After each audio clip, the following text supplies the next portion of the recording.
Hello students. आज हम polynomial chapter देखते हैं और उसमें डिस्कशन करते हैं और समझते हैं कि पॉलिनोमियल होता क्या है और कितने टाइप के होते हैं। तो देखो, ये कोई फंक्शन है आपका p x a zero a one x a two x square a three x cube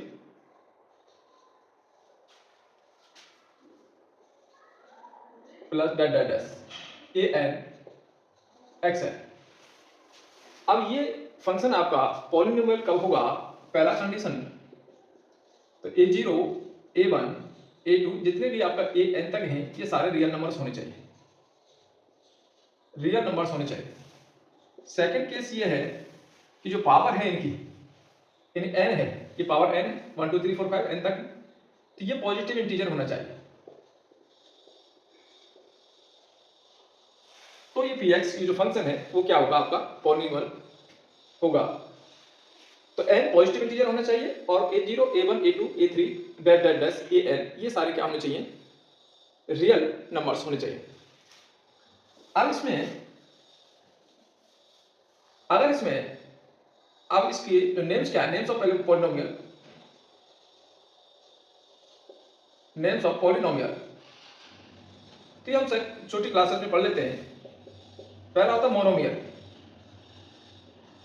monomial क्या है? जिसमें केवल एक ही टर्म है, केवल एक ही टर्म आए, यानी 3x आ गया, 4x क्यू आ गया, इस तरह से, यानी x5 हो गया, केवल एक ही टर्म है, इसको हम मोनोमियल बोलते हैं। दूसरा होता है बाइनोमियल, जिसमें दो टर्म है, x प्लस वन, यानी पावर कुछ भी हो सकती है, उससे कोई अपने को लेना देना नहीं है। एक टर्म दो होंगी, एक टर्म ये दूसरी टर्म ये, तो दो टर्म होंगी जिस फंक्शन में, उसको हम बाइनोमियल बोलेंगे। तीसरा होता है ट्राइनोमियल, ट्राइनोमियल जिसमें तीन टर्म होंगे,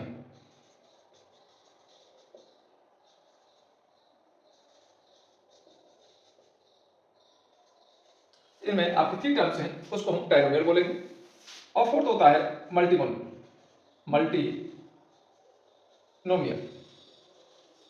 इसमें मोर देन थ्री टर्म्स होंगे, मोर देन थ्री टर्म्स, तीन से ज्यादा चार भी हो सकती है, पांच और आगे भी होती है, 4 5 6 कितनी भी टर्म हो सकती है। थ्री से ज्यादा जिसमें टर्म होंगे उसको हम मल्टीनोमियल बोलेंगे। अब यहां पर इसकी डिग्री कैसे देखते हैं? डिग्री ऑफ पॉलिनोमियल, मान लीजिए ये कोई पॉलिनोमियल है a x square plus b x plus c, इसमें x की हायर पावर क्या है ये देखना है। तो यहां x की हायर पावर 2 है, तो ये क्या देखेंगे? Higher power of x, higher power of x, ये आपका डिग्री होगा, ये डिग्री। अब टाइप ऑफ पॉलिनोमियल कितने होते हैं? तो टाइप अगर इसमें देखें तो पहला होता है लीनियर पॉलिनोमियल। लीनियर कौन सा? जो इस फॉर्म में लिखा रहता है ए एक्स प्लस बी की फॉर्म में लिखा रहता है, जिसकी डिग्री 1 हो, यानी x की यहां डिग्री कितनी है? 1, जिसमें x की डिग्री कितनी हो? 1 हो, उसको हम लीनियर पॉलिनोमियल बोलेंगे। क्वाड्रेटिक, क्वाड्रेटिक पॉलिनोमियल,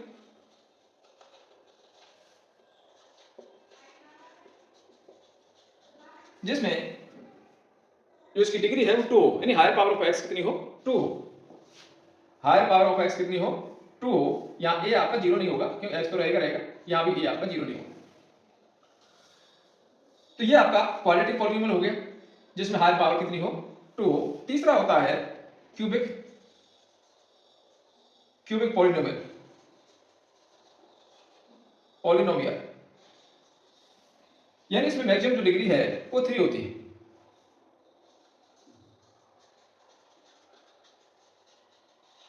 ये आपका क्यूबिक पॉलिनोमियल है।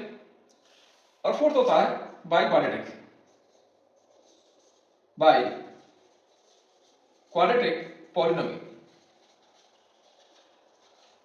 तो मैक्सिमम पावर आपकी 4 होगी।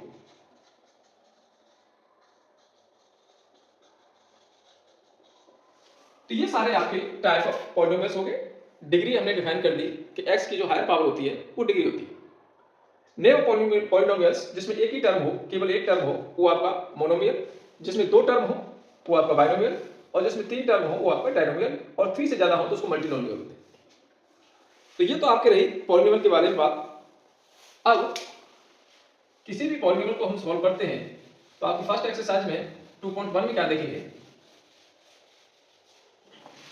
इसका ग्राफिकल रिप्रेजेंटेशन देख लेते हैं पॉलिनोमियल्स का। Geometric meaning of polynomial, geometric meaning of polynomial.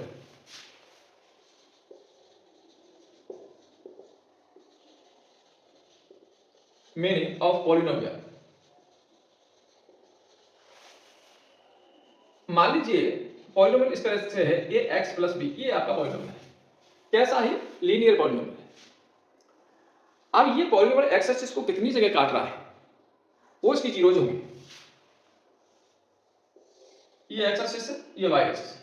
अगर से y की वैल्यू जीरो रखते हैं तो यहां से x की वैल्यू क्या आएगी, if y is equal to zero, y is equal to zero क्यों कि x एक्सिस पर y जीरो होता है, x एक्सिस पर कोई पॉइंट ले हम तो y is equal to zero डालें तो ये x plus b is equal to zero हो गया, तो x की वैल्यू आपकी माइनस बी अपॉन ए आ गई। तो माइनस बी अपॉन ए से जाएगा, तो ये जो पॉइंट है x एक्सिस को जहां काट रहा है ये आपका माइनस बी अपॉन ए है, और यहां y जीरो है। तो ये लाइन है, ये लीनियर लाइन है जो x एक्सिस को एक जगह पर काटती है। तो इसको हम क्या बोलते हैं, ये इसका इस इक्वेशन का जीरो है। तो जीरो जो पॉलिनोमियल माइनस बी अपॉन ए है, यानी एक्स एक्सिस को जितनी जगह काट रहा है वो उसका जीरो है। नंबर ऑफ जीरोस कैसे निकालेंगे कि किसी भी ग्राफ को हम देखेंगे कि एक्स एक्सिस पे कितनी जगह काट रहा है वो उसकी नंबर ऑफ जीरोस होगी। तो एक जगह काट रहा है तो इसकी नंबर ऑफ जीरोस एक ही आएगी, वो माइनस बी अपॉन ए आएगी। मान लीजिए आपका क्वाड्रेटिक इक्वेशन है a x square plus b x plus c इस तरह से इज इक्वल टू वाई। मान इसका जब हम ग्राफ बनाते हैं तो इस तरह से ग्राफ बनेगा, ये पैराबोलिक ग्राफ बनेगा अगर ए की वैल्यू ग्रेटर देन जीरो है। अब ए की वैल्यू ग्रेटर देन जीरो है, अब पैराबोलिक ग्राफ, अब ये पैराबोलिक हमने ग्राफ बना दिया अगर ए इज ग्रेटर देन जीरो है, तो ये तीन तरीके से बन सकता है।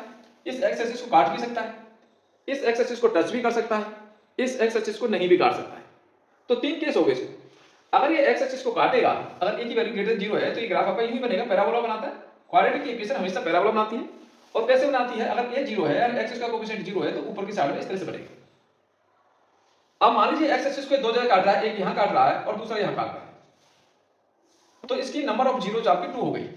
एक्स एक्सिस को कितनी जगह काट रहा है, दो जगह काट रहा है, तो इसके नंबर ऑफ जीरोज 2 होंगे। मान लीजिए आपका पैराबोला ऐसा बनता, इस तरह से बनता, ये केवल टच कर रहा है, तो यहां पर नंबर ऑफ जीरोज तो दो ही आएंगी पर दोनों इक्वल आएंगे, अल्फा और बीटा दोनों सेम होंगे, एक ही जगह पर होंगे। टच कर रहा है तो ये तो आपका ग्रेटर देन जीरो होगा, तो नंबर ऑफ जीरोस 1 होगा।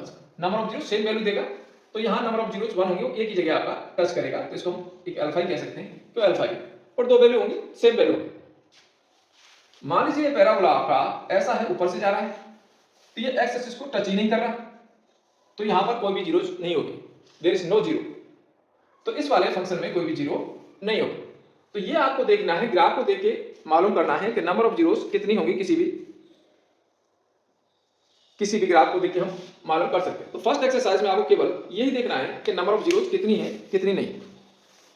तो देखना क्या है कि एक्स एक्सिस को ग्राफ कितनी जगह काट रहा है, वो इसकी नंबर ऑफ जीरोस। यहाँ एक जगह काट रहा है, नंबर ऑफ जीरोस 1 हो गया, यहाँ नहीं काट रहा है, नंबर ऑफ जीरोस नहीं है, और यहाँ दो जगह काट रहा है तो नंबर ऑफ जीरोस 2 हो गए, और ये एक जगह काट रहा है, एक्स एक्सिस को 1 एक जगह काट रहा है, वाई को काट मत काट, उसको लेना देना नहीं, तो वहां नंबर ऑफ जीरोस 1 होगा।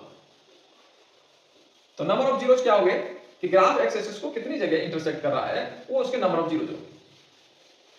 अब हम एक्सरसाइज समझते हैं। फर्स्ट क्वेश्चन है, इसमें एक ही क्वेश्चन दे रखा है 2.1 में, find out the number of zeros of the px। तो ये कोई ग्राफ दे रखा है, फर्स्ट ऐसा ग्राफ है, ये आपकी लाइन, कोई लाइन है इस तरह से, तो इसमें नंबर ऑफ जीरोस क्या होंगी, तो नो जीरोस, कोई जीरो नहीं होगी इसमें कोई जीरो नहीं होगी, फर्स्ट कंडीशन।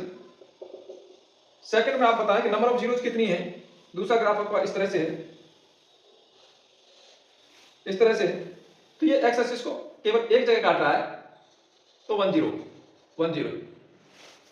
थर्ड केस क्या कह रहा है इस तरह से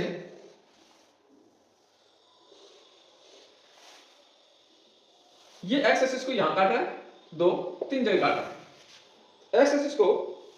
तो यहां पर नंबर ऑफ जीरोस कितने हो गए, 1 2 3, तो यहां पर 3 जीरोस हो गए। फोर्थ को देख के आप मालूम कर सकते हैं तो नंबर ऑफ जीरोस कितनी है, इस तरह से। तो ये एक्स एक्सिस को 2 जगह काट रहा है तो 2 जीरोस। तो आपको ये देखना है कि ग्राफ एक्स एक्सिस को कितनी जगह इंटरसेक्ट कर रहा है, वो उसके नंबर ऑफ जीरोस हो गए। मान लीजिए ग्राफ इस तरह का है,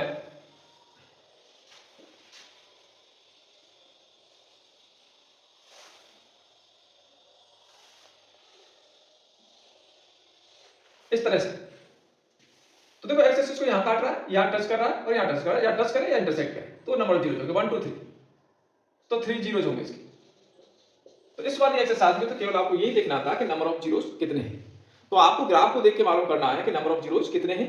देखना क्या है कि एक्स एक्सिस को कितनी जगह इंटरसेक्ट कर रहा है ग्राफ, वो उसके नंबर ऑफ जीरोस।